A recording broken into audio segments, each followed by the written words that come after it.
2 বছর ধরে একসাথে পড়ালেখা করতেছি, কখনো নিজে থেকে সে একটা কথাও বলে নাই।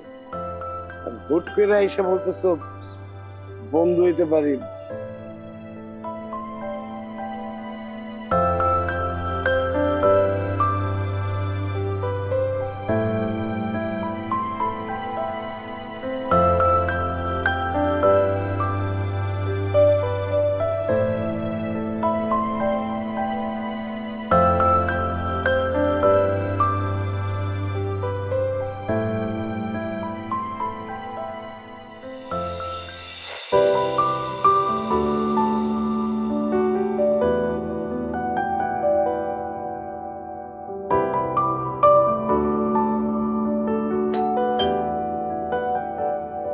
মাহি, দেখো তো কে আসছে।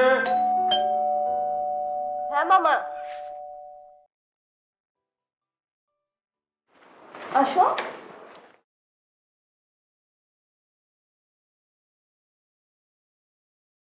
মামা, ও স্যার।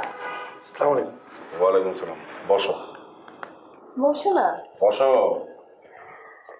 আমি নিশ্চিত তুমি কিচ্ছু খেয়ে আসো নাকি।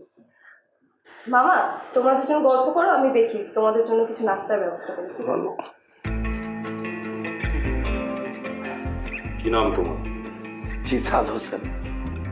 সাদ হোসেন। আমার সম্পর্কে কি জানো?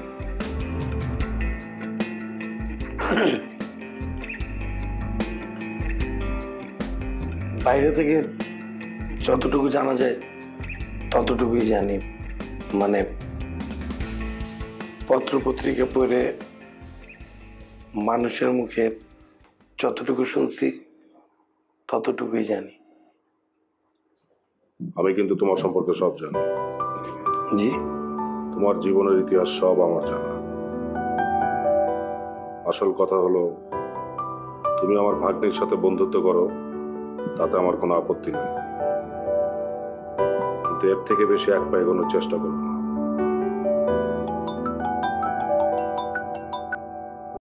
হ্যালো রাজু,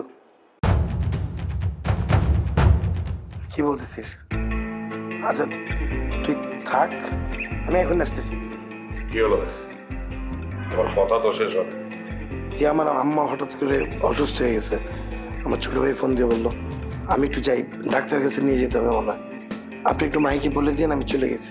আসসালামু আলাইকুম।